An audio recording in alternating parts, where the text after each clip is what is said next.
ನಮ್ಮ ತಾಲೂಕಿನ ಶಾಸಕರಾದಂತಹ ಡಿ ರವಿಶಂಕರ್ ಅವರು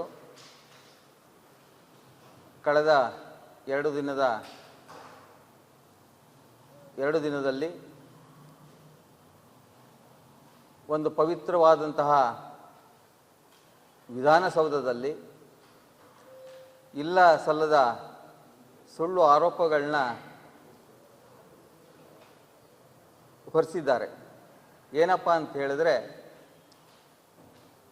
ಜಲಸೂರು ರಸ್ತೆ 165 ಕಿಲೋಮೀಟರ್ ರಸ್ತೆ ಸಾಲಿಗ್ರಾಮ ಮಾರ್ಗವಾಗಿ ಹಾದು ಹೋಗಿದ್ದು,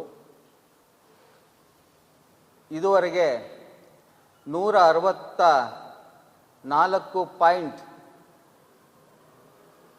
ಕಿಲೋಮೀಟರ್ ರಸ್ತೆ ಅಭಿವೃದ್ಧಿಯಾಗಿದ್ದು, ಇನ್ನು ಉಳಿದಂತಹ 0.6 ಕಿಲೋಮೀಟರ್ ಕಾಮಗಾರಿ ಮಾಡಲಿಕ್ಕೆ ಪರಿಹಾರ ಪಡೆದಿದ್ದರೂ ಸಹ ರೈತರು ಕಾರ್ಯವನ್ನು ಕಾರ್ಯಗತ ಮಾಡಲಿಕ್ಕೆ ಬಿಡ್ತಾ ಇಲ್ಲ, ವಿರೋಧವನ್ನು ವ್ಯಕ್ತಪಡಿಸ್ತಿದ್ದಾರೆ ಅಂಥೇಳಿ ಏನು ಶಾಸಕರು ಸುಳ್ಳು ಮಾಹಿತಿಯನ್ನು ವಿಧಾನಸಭೆಯಲ್ಲಿ ಕೊಟ್ಟಿದ್ದಾರೆ. ಮಾನ್ಯ ರವಿಶಂಕರ್ಗೆ ನಾನು ಹೇಳೋದೇನಪ್ಪ ಅಂದರೆ, ಮಾನ್ಯ ರವಿಶಂಕರ್ ಅವರೇ, ನೀವು ಸಾರ್ವಜನಿಕರನ್ನ, ರೈತರನ್ನ ಹಾಗೂ ಸಾಲಿಗ್ರಾಮ ಟೆಂಪೋ ಮಾಲೀಕರನ್ನ ಕರೆದು ಸಭೆಯನ್ನು 2 ಬಾರಿ ಮಾಡಿದ್ದೇನೆ. ಆದರೂ ಸಹ ಟೆಂಪೋ ಮಾಲೀಕರು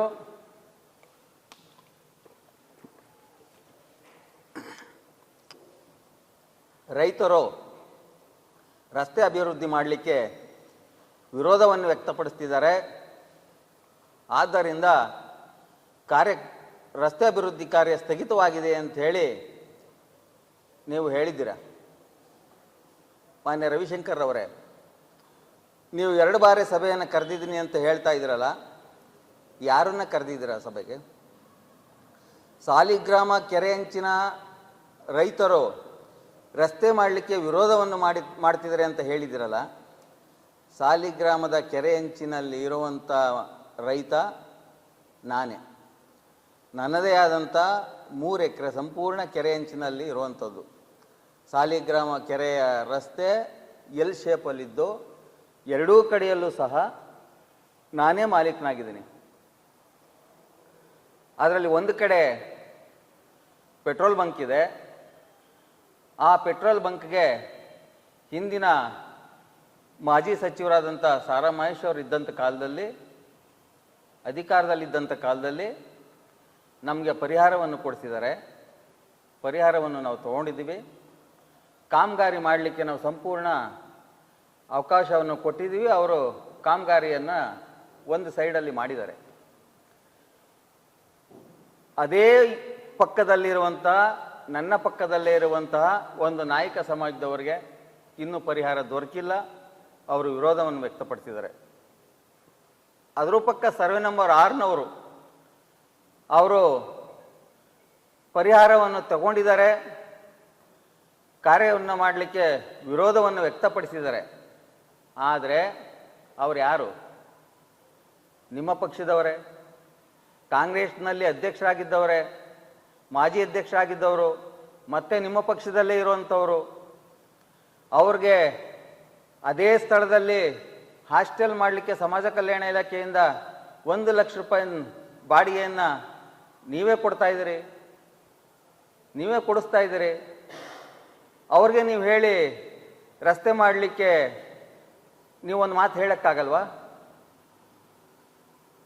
ನಿಮ್ಮದೇ ಸರ್ಕಾರ, ನಿಮ್ಮದೇ ಅಧಿಕಾರ, ನಿಮ್ಮ ಅಧಿಕಾರಿಗಳೇ ನಿಮ್ಮ ಮಾತು ಕೇಳಲಿಲ್ಲ ಅಂತ ಹೇಳಿದ್ರೆ, ಮಾನ್ಯ ರವಿಶಂಕರ್ ಅವರೇ, ವಿಧಾನಸೌಧ ನಿಮ್ಮ ಮನೆಯ ಅಂಗಳ ಅಲ್ಲ, ಅದು ದೇವಸ್ಥಾನ ಇದ್ದಾಗೆ.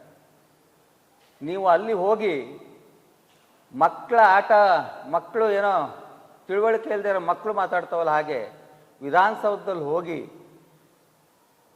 ರಸ್ತೆ ಮಾಡಲಿಕ್ಕೆ ಬಿಡ್ತಾ ಇಲ್ಲ, ತಡೀತಿದ್ದಾರೆ ರೈತರು, ಪರಿಹಾರ ತೊಗೊಂಡು ನಮಗೆ ಅವಕಾಶವನ್ನು ಕೊಡ್ತಾ ಇಲ್ಲ ಅಂತ ಹೇಳ್ತಿರಲ್ಲ, ಯಾರ್ರೀ ಪರಿಹಾರ ಕೊಟ್ಟಿರೋರು? ಒಂದು ಸೈಡ್ ಪೂರ ನಂದೇ ಇದೆ ಜಮೀನು, ಸರ್ವೆ ಕಾರ್ಯನೇ ಮುಗಿದಿಲ್ಲ. ನಿನ್ನೆ 14ನೇ ತಾರೀಕು ನಿನ್ನೆ ಸಂಪೂರ್ಣ ಸರ್ವೆ ಮುಗಿದಿದೆ. ನಿನ್ನೆ ಸಂಪೂರ್ಣ ಸರ್ವೆ ಮುಗಿದಿದ್ದು ಇನ್ನೂ ರೋಡ್ ಮಾರ್ಕಿಂಗೇ ಆಗಿಲ್ಲ. ರೈತರದ್ದೇನು ಭೂಮಿ ಹೋಗಿದೆ ಅನ್ನೋದೇ ಗೊತ್ತಿಲ್ಲ. ಅಂಥದ್ರಲ್ಲಿ ನೀವು ಹೋಗಿ ರಸ್ತೆ ಅಭಿವೃದ್ಧಿ ಮಾಡಲಿಕ್ಕೆ ಉದ್ದೇಶಪೂರ್ವಕವಾಗಿ ತಡಿತಿದ್ದಾರೆ ಅಂತ ಹೇಳ್ತಿರಲ್ಲ, ನಿಮಗೆ ನಾಚಿಕೆ ಆಗೋದಿಲ್ವಾ? ನಿಮಗೆ ಪ್ರಜ್ಞೆ ಇಲ್ವಾ? ನಿಮಗೆ ತಿಳುವಳಿಕೆ ಇಲ್ವಾ? ನಿಮ್ಮನ್ನು ಕೆ ಆರ್ ನಗರ ತಾಲೂಕು ಜನತೆ ಬಹಳ ವಿಶ್ವಾಸ ಇಟ್ಟು ನಿಮ್ಮನ್ನು ಆಯ್ಕೆ ಮಾಡಿ ಕಳಿಸಿದ್ದಾರೆ. ನೀವೇನೋ ಸಾಧನೆಯನ್ನು ಮಾಡ್ತೀನಿ ಅಂತ ಹೇಳಿ ಕಳಿಸಿದ್ದಾರೆ. ಕೆ ಆರ್ ನಗರದಲ್ಲಿ ಹಾಸಿ ಹೊದ್ಕೊಳ್ಳೋಷ್ಟು ಸಮಸ್ಯೆಗಳಿದೆ, ಸಮಸ್ಯೆಗಳಿದೆ. ಅದನ್ನು ಬಗೆಹರಿಸಿ. ಮಾನ್ಯ ಮಾಜಿ ಸಚಿವರು ಇದ್ದಂಥ ಅಧಿಕಾರದಲ್ಲಿದ್ದಂಥ ಕಾಲದಲ್ಲಿ ಬೇಕಾದಷ್ಟು ಕಾರ್ಯಕ್ರಮಗಳನ್ನು ಮಾಡಿ ಅವುಗೆಲ್ಲ ಅರ್ಧಕ್ಕೆ ನಿಂತು ಹೋಗಿದೆ. ಅದನ್ನು ಸಂಪೂರ್ಣ ಮಾಡೋದಕ್ಕೆ ಪ್ರಯತ್ನ ಪಡಿ.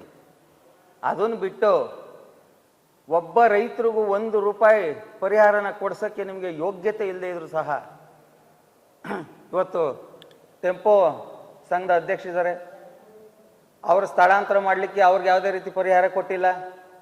ಇವತ್ತು VSS ಸಂಘದ ಅಧ್ಯಕ್ಷರಿದ್ದಾರೆ, ಅದು ರಸ್ತೆ ಪಕ್ಕದಲ್ಲಿದೆ, ಅವ್ರದ್ದು ಕಟ್ಟಡ ಹೋಗ್ತಿದೆ, ಅವ್ರಿಗೂ 21 ಲಕ್ಷ ರೂಪಾಯಿ ಪರಿಹಾರ ಕೊಡ್ತೀವಿ ಅಂತ ಅವ್ರಿಗೂ ಪರಿಹಾರ ಕೊಟ್ಟಿಲ್ಲ.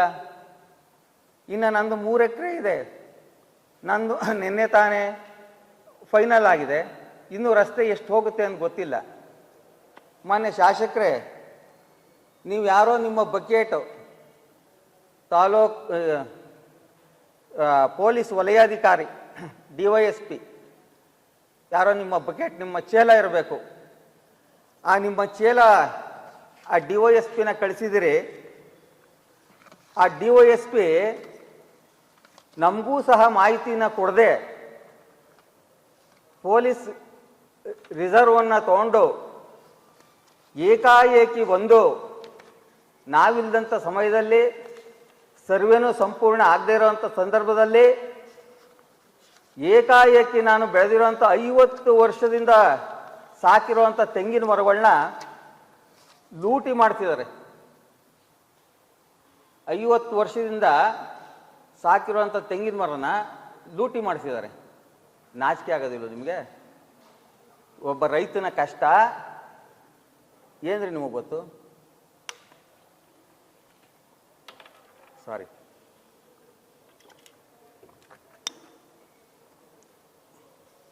ಇವತ್ತು ಒಂದು ತೆಂಗಿನಕಾಯಿ 70 ರೂಪಾಯಿ. ಒಂದು ತೆಂಗಿನ ಮರದಿಂದ ಒಬ್ಬ ರೈತನಿಗೆ 25,000 ವರ್ಷಕ್ಕೆ ಆದಾಯ ಬರುತ್ತೆ. ಒಂದು ಬಡ ಕುಟುಂಬದ ಒಂದು ಜೀವನ ಆಗುತ್ತೆ. ಅಂಥದ್ರಲ್ಲಿ ನಮ್ಗೆ ಯಾವುದೇ ಮಾಹಿತಿನೂ ಕೊಡದೆ, ಲಿಖಿತವಾಗಲಿ ಮೌಖಿಕವಾಗಲಿ ಒಂದು ಮಾಹಿತಿನೂ ನಮಗೆ ಕೊಡದೆ ಏಕಾಏಕಿ ಪೊಲೀಸ್ ರಿಸರ್ವ್ ತೊಗೊಂಡು ನಮ್ಮ ತೋಟನ ಒಂದು ಲೈನ್ 15ರಿಂದ 20 ತೆಂಗಿನ ಮರನ, ರೋಡ್ ಸೈಡಲ್ಲಿರುವಂಥ ಮರನ ನೀವು ಧ್ವಂಸ ಮಾಡಿಸ್ತೀರಲ್ಲ, ನಿಮಗೆ ನಾಚಿಕೆ ಆಗೋದಿಲ್ವಾ?